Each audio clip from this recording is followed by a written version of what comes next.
Why releasing control is the key to getting what you truly want.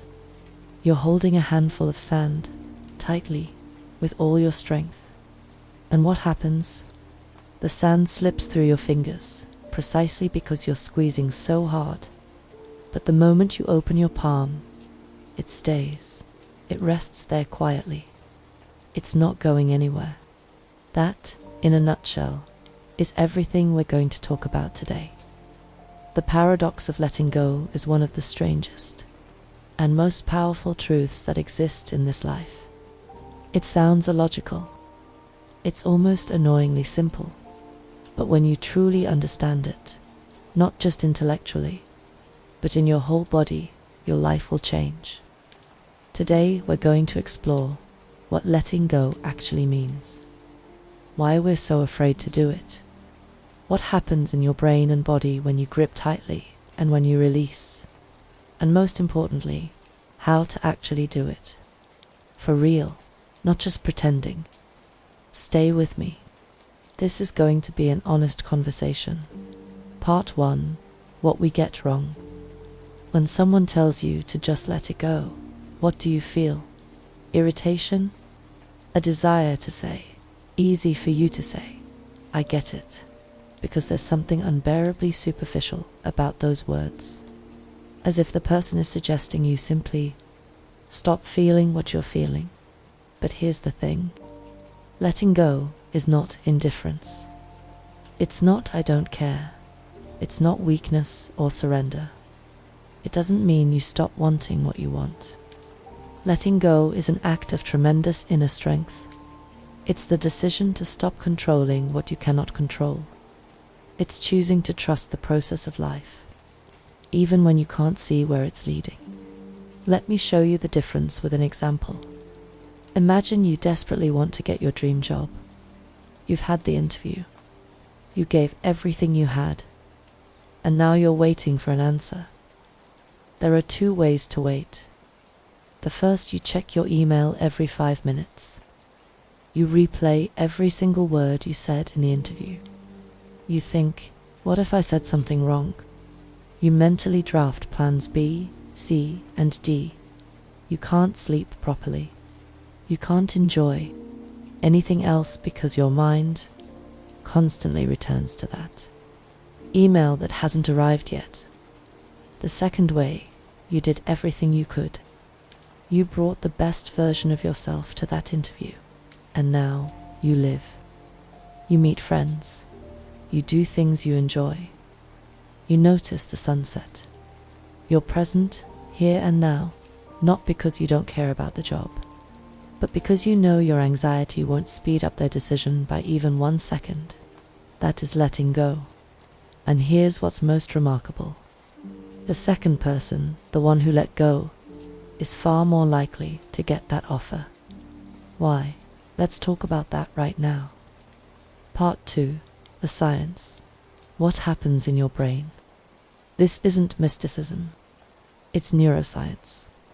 When you grip a desired outcome, when you're in a constant state of anxiety, control, and obsessive thought, your brain switches into survival mode. The amygdala activates the part of the brain responsible for the fight or flight response. And in that state, you literally become less intelligent. Not as an insult, I mean it literally. The prefrontal cortex, the part responsible for creativity, intuition, and your best decisions, goes offline. It simply can't function at full capacity. You're in panic mode. You have tunnel vision, and in that state you cannot think clearly, feel the right impulses, or make the impression on people that you want to make. An anxious person, you can see it, you can hear it. It's read instantly. Now, a different picture.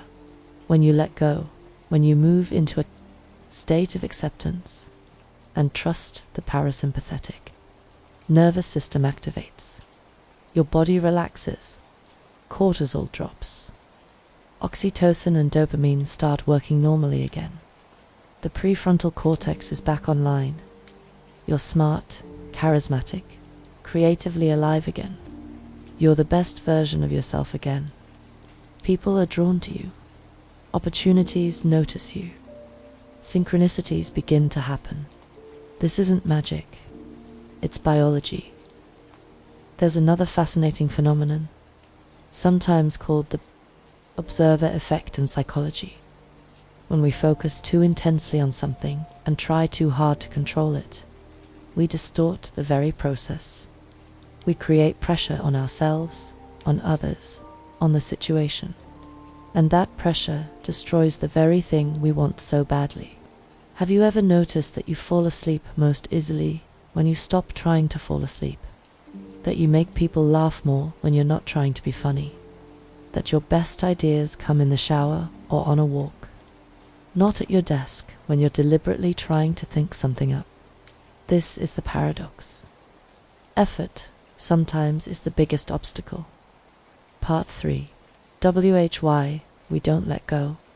So the question arises, if letting go is so beneficial, why do we do it so rarely? Because letting go is frightening, and that fear is very real. The first fear is fear of losing control. We're taught from childhood, if you want results, work, try, control. And we believe, if I stop thinking about this, if I stop keeping my hand on the pulse, everything will fall apart. This is an illusion, but it's a very convincing illusion. The second fear is the fear that the desire won't come true. There's a strange, superstitious feeling, if I relax, if I stop wanting this so desperately, it means I don't deserve it, or the universe will decide I don't need it. So I must suffer, worry, prove the seriousness of my intentions. But the universe and your own brain doesn't work on that principle. The third fear is that letting go means accepting something bad. That if I let go, I'm agreeing with what's happening. That I'm weak. That I gave up. No, letting go means freeing your hands to catch something better. There's a story I love. In India, there's a traditional monkey trap. Hunters cut a small hole in a coconut and place a banana inside. The monkey reaches in, grabs the banana, and can't pull its fists back out. It's trapped. And the most remarkable thing, it could leave at any moment. Just open its fist. Just let go of the banana. But it doesn't, because it doesn't want to lose what it's already holding. Sound familiar? We're all, sometimes, that monkey. Part 4. How to actually let go. All right, we understand that letting go is good. But how do we actually do it? Not in words. Not by pretending. For real. Step 1. Acknowledge what you're holding. Before you can let go, you need to honestly look. What am I clinging to? It might be a person, a situation, an outcome. Someone's opinion of you, a past mistake, a future scenario, just name it. I'm holding on to this person's approval. I can't let go of something. That happened a year ago. I'm clinging to the fear that I'll fail. Naming it is the first step toward release. Step 2, ask yourself honestly, is my worry helping? Not is it right to worry, but specifically, is it helping? Is the situation improving because I'm thinking about it every minute? In 99% of cases, no. Your worry doesn't change reality. It only changes you. For the worse. Step 3. Do everything within your power. And only that. Letting go doesn't mean passivity. This is important. Do everything that depends on you. Make the right decision. Send the email.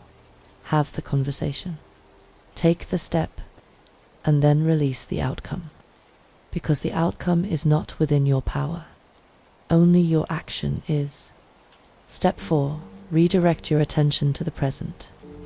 This might sound cliché, but it works. Ask yourself, what is happening right now, in this moment? Not in the future. Not in the past. Right now. What do you see? What do you hear? What does your body feel? Presence is the antidote to anxiety. Anxiety always lives either in the past or in the future, never in the present moment. Step 5.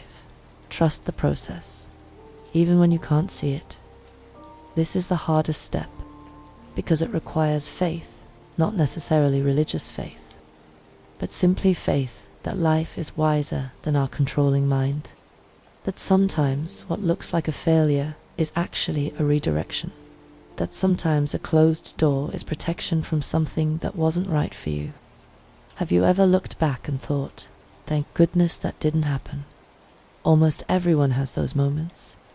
Relationships that didn't work out and turned out to be for the best. Jobs you didn't get and then found something better. Plans that collapsed and opened something unexpected. Life knows what it's doing.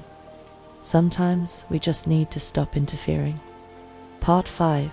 The practice. I want to offer you one simple exercise right now.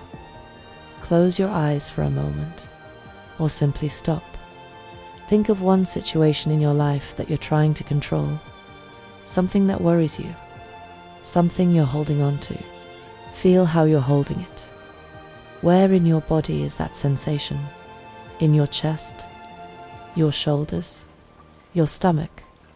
Now take a breath in, and on the exhale, imagine you're physically unclenching your fingers. You're not abandoning the desire, you're just stopping the squeezing. You're allowing it to exist beside you, but not inside your clenched fists. And say to yourself quietly, or out loud, if you like, I have done everything I could. Now I trust the process. This is not weakness. This is not giving up on your dream. This is the most powerful action you can take right now. The paradox of letting go is not a theory. It's a living practice. It's a choice you have to make again and again, sometimes every hour. And every time you choose to let go, you reclaim your power. You don't lose it. You reclaim it, because power is not a grip. Power is trust. Open your palm and see what remains. Thank you for being here with me today.